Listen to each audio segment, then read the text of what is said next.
Welcome back, guys. So today let's talk about Dumbo, which is the newest Disney live-action remake. And it just came out, and I love the original Dumbo. I think that it is really an underrated Disney movie. Like, it's one of my absolute favorites, honestly.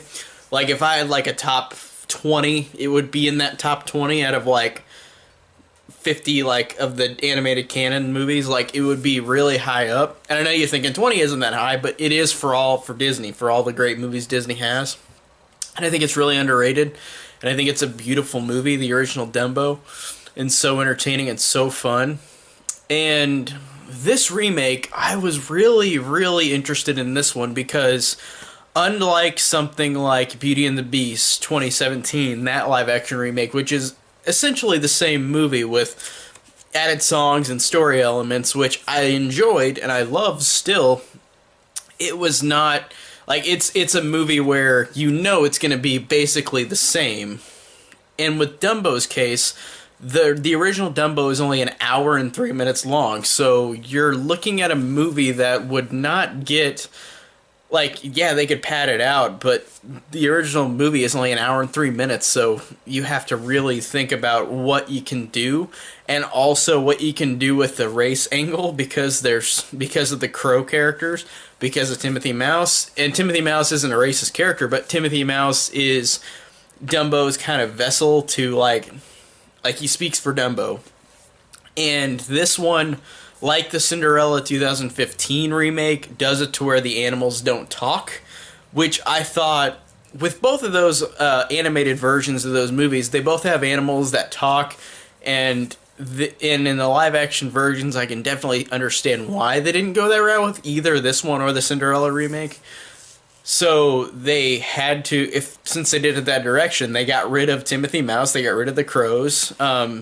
So what do you do then? And in this version, they use human characters, Colin Farrell, and his kids, and then you've got Michael Keaton and Danny DeVito as these characters who all are the characters that bring up the plot. It's not as simple as the original Dumbo, where it's just this elephant like is made fun of, Timothy Mouse like helps him out, and then by the end he flies. In this version, it's similar to that with the first half of the movie, where this is an hour and 52-minute movie as opposed to an hour and 3 minute movie. So we got 50 extra minutes of padding, which I'm not using it as a giant insult, but it feels like the first half was almost verbatim, except for the animal characters, it's human characters now, almost verbatim the first movie again for the first hour. And then the second half, which is like the last 50 minutes, is this news story with Dumbo. And it is interesting, and I did like this overall, even though I do have some issues with this, like the other live-action Disney movies, but I'm not going to say this is a terrible movie, because it's not. I actually really love this movie for a lot of reasons. Emotionally, this movie got me. Like, these characters, like Dumbo, just like in the animated film, this perfects how Dumbo loses his mother, and that feeling, and to have a real elephant, it's like a CG elephant, but to have a real elephant come in and make it even more sad and depressing when the mom leaves is really, it actually choked me up in this movie. I was actually genuinely affected by this creature getting his mom taken away from him, and it actually really was effective, and the ending really worked for me. The ending, really emotionally driven, it really worked for me. Now, in terms of story, it's fine.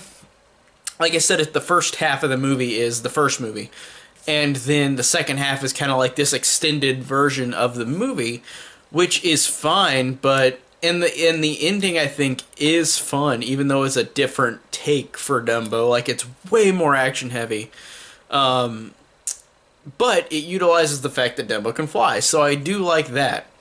And so I really did enjoy that a lot, and I really enjoyed most of the performances. Like, Colin Farrell, of course, is great. Like, he isn't in every other movie I usually see him in. And Michael Keaton and Danny DeVito, it was awesome seeing them reunited again in a Tim Burton movie after like three other movies. That's really great.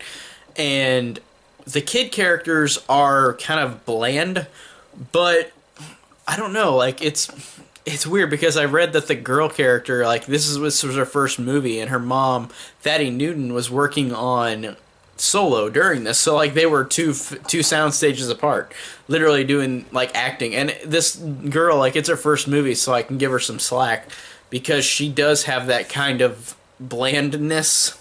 But I still liked her character. It's not like she bored me to tears. It's just she just didn't have a huge amount of emotion. She was just kind of one note, which wasn't a huge insult, but it was just something to point out.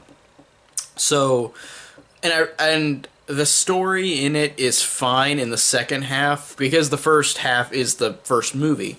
But the second half, it's like the story's fine, but it's also over the top and kind of ridiculous. Where like the villain character is such an over the top villain on purpose for not really a reason, just because they're the villain. But I like that actor's performance who played the villain. But it just, I don't know, that's my issue with the movie, is that it just, the story isn't great. It's fine, but it's not great. And there's just some really dumb moments, and also explaining.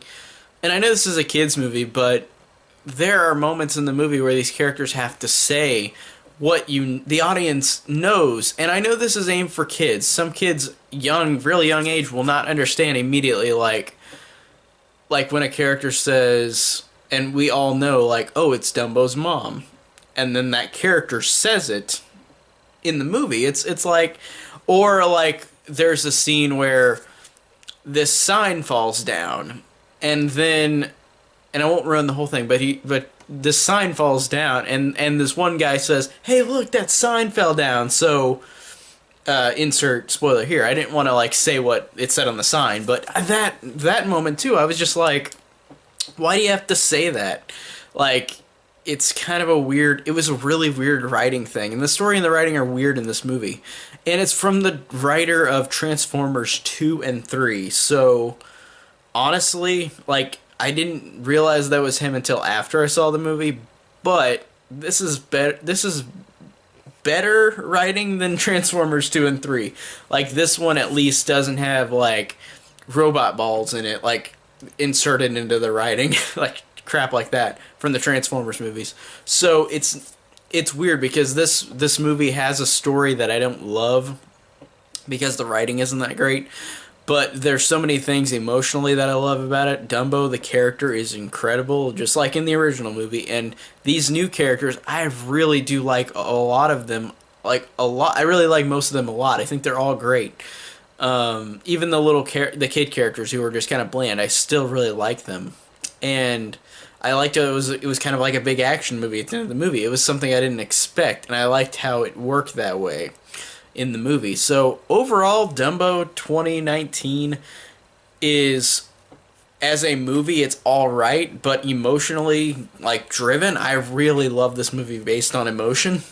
I like these characters. There's still a lot of dumb moments in it, so I'm kind of mixed on it, but the emotions overtake the dumb story elements and writing in it. So Dumbo I still love despite a lot of its shortcomings. So that's how I feel about the new live-action Dumbo. And tell me down below what you think of this movie, and thank you guys so much for watching.